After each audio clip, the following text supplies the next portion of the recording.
দীর্ঘদিন পর বড় বউ গ্রামের বাড়িতে ফিরে দেখল মেজ বউ শাশুড়িকে সিঁড়ির তলায় একটা নোংরা ঘরে নোংরা বিছানায় থাকতে দিয়েছে। শাশুড়ি সেখানে বসেই মাথা নিচু করে খাচ্ছে। পাশেই একটা কুকুর শুয়ে, দুটো ক্ষুধার্ত বিড়াল হাঁ করে তাকিয়ে। যে গ্লাসটিতে জল খেতে দেওয়া হয়েছে সেটি তোবড়ানো অত্যন্ত পুরনো অ্যালুমিনিয়ামের। ভাতগুলো সম্ভবত বাসি, তরকারিও তাই। এবারই ছোট বউ আলাদা হয়ে পাশেই দোতলা বাড়ি করে উঠে গেছে অনেক দিন। সে কি করে মেজ বউয়ের এই বেয়াদপি সহ্য করছে এটা ভেবে বড় বউ মারাত্মক অবাক হলো। রায়বাড়ির বড় বউ দীপালি অত্যন্ত ঠান্ডা মাথার মানুষ, উচ্চশিক্ষিত, কোচবিহারে থাকে, একটা কলেজে পড়ায়। সে বাড়িতে পা দিয়েই এই কাণ্ড দেখে মাথা গরম করে ফেলল। ধমকে মেজ বউকে বলল, কপাল ভালো তোর ভাসুর আসেনি, নইলে হেস্ত নেস্ত হয়ে যেত। বলেই সে ফোন বের করে স্বামীকে একদমে সমস্ত জানিয়ে তারপর থামল। এখানেই শেষ নয়, তার একমাত্র ডাক্তারি পড়ুয়া ছেলেকেও এসে দেখে যেতে বলল। মেজ বউ মণিদীপা অত্যন্ত মুখরা, হিংসুটে, পাড়া পর্যটনে ওস্তাদ। 7 অঞ্চলের মানুষকে সে চেনে, তাদের ভালো মন্দ খবরও রাখে। এক কথায় সে চলমান নিউজ চ্যানেল। তবে সে বড় বউকে প্রথম থেকে কিছু বলে না, সম্মান করে, ভাসুরকেও মানে। তারা গ্রামের বাড়ি এলে ভালো মন্দ রেঁধে বেড়ে খাওয়ায়। মণিদীপা শুধু সহ্য করতে পারে না ছোট বউ বিচিত্রাকে আর তার বাউন্ডুলে বরকে। বিচিত্রার বর ভালো বাঁশি বাজায়। নিঝুম রাতে যখন ছোট দেওর আনমনে বাঁশি বাজায় তখন তার মনটা উড়ে চলে যায় কোন এক অজানায়। বড্ড ভালো লাগে তখন তার। ছোট বউটা খুবই খারাপ, বরকে বাঁশি বাজাতে দিতে চায় না। রাতে বাঁশি শুনে নাকি সাপ আসে, বাঁশি শুন নাকি সর্পকুলের খুব পছন্দ। মণিদীপা ভেবে দেখেছে বিচিত্রা যা বলে সবই মিথ্যে। সাপের তো কোনো কান নেই, বাঁশির সুর শুনবে কি করে? আসলে সে মণিদীপাকে পছন্দ করে না, দেখতেও পারে না, হিংসা করে। আজ কিন্তু মণিদীপা বড় বউকে ছাড়ল না। হুঙ্কার দিয়ে বলল, ভাসুর তোমার ছেলে যতক্ষণ না এসে পৌঁছাচ্ছে ততক্ষণ ইনি এখানেই থাকবেন, আমার সাপ কথা। মেজ বউয়ের বেয়াদপি দেখে বড় বউ ভয়ঙ্কর অবাক হলো। মেজ বউকে কিছু বলতে না পেরে সে শাশুড়ির কানের কাছে গিয়ে চিৎকার করতে লাগলো। বৃদ্ধা আলতারানী এতক্ষণ মাথা নিচু করে চুপ করে শুনছিলেন। তার কানে সব শব্দ ঠিকঠাক পৌঁছায় না, সে কারণে তিনি মাঝে মাঝে হাঁ করে থাকেন। সম্ভবত হাঁ করে থাকলে নাকি শুনতে সুবিধা হয়। সব শুনে বৃদ্ধা আরো মিনিট খানেক হাঁ করে রইলেন। মাথার এলোমেলো দুধ সাদা চুলগুলো 2 হাত দিয়ে চুলকে নিলেন।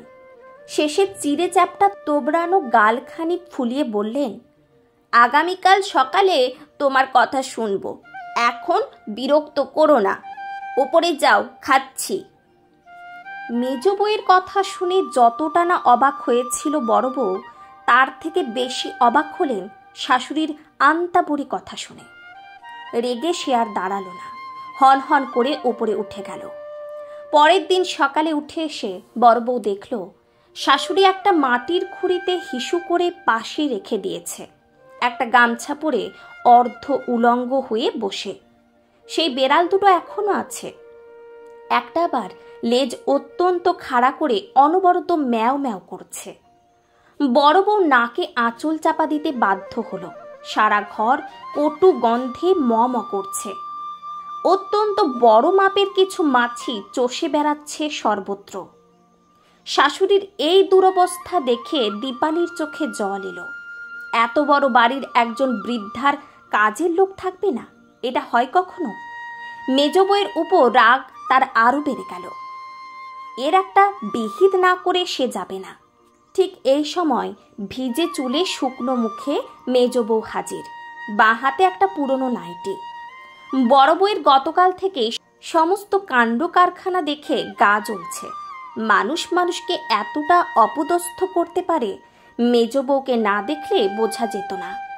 সে হিতাহিত জ্ঞানশূন্য হয়ে চিৎকার করে বলল, আজ এক্ষুনি ওনাকে ওনার ঘরে দিয়ে এসো, যদি ঘর না থাকে আমার ঘরে দিয়ে এসো। এই সময় বৃদ্ধা শাশুড়ি হাত বাড়িয়ে বড় বউকে কাছে ডাকলেন। বড় বউ কাছে গেলে তার মাথায় হাত বোলাতে বোলাতে বললেন, মেজ বৌমাকে বকাবকি করো না, ও ভালো মেয়ে, আমি ইচ্ছা করে এখানে এসেছি। বড় বউ দীপালি ভেবে পেল না শাশুড়ি এ কি বলছেন, এ কি সজ্ঞানে বলছেন, নাকি মাথা খারাপ হয়ে গেছে তার, নাকি মেজ বউয়ের সমস্ত দোষ আড়াল করবে বলে মিথ্যে বলছেন। সে অবাক নয়নে শাশুড়ির দিকে চেয়ে রইল অপলক। বৃদ্ধা আলতারণী একটু থেমে অনেকটা দম নিয়ে আবার বললেন, অনেক দিন আগে আমার শাশুড়িকেও আমি জোর করে এখানে রেখেছিলাম। মৃত্যুর আগে তিনি আমায় কাছে ডেকে বলেছিলেন, বৌমা, আমার মৃত্যুর পর মাত্র 2 দিন তুমি এখানে থেকো, এই সিঁড়ির তলায়, মাত্র 2 দিন। তারপর তোমার সেই অনুভূতি তোমার বৌমাদের কাছে বলো। জানো বৌমা, আজ মাত্র 2 রাত হলো এখানে আছি। এই 2 দিনে সামনে থেকে নরক দেখলাম, স্বচক্ষে নরক দেখলাম বলেই হাউ হাউ করে কেঁদে ফেললেন। এ সময় মেজ বউ ছুটে এসে শাশুড়িকে জড়িয়ে ধরে নিজের চোখ মুছে বলল, আপনার ছেলে আর আমি 2 রাত চোখের পাতা এক করতে পারিনি মা, অনেক হয়েছে, এবার উপরে চলুন। আলতারানী মেজ বউকে জড়িয়ে ধরে কাঁদতে কাঁদতে বললেন, আমাকে আর 2 রাত এখানে থাকতে দাও মা। আমি যে প্রতি রাতে আমার শাশুড়ির বুক ফাটা হাহাকার শুনতে পাই, অসহায় কান্না শুনতে পাই। কেউ যেন কোনোদিন কোনো বৃদ্ধ বৃদ্ধাকে সিঁড়ির তলায় না রাখে। এই যে বড় যন্ত্রণার জায়গা, বড় যন্ত্রণার জায়গা।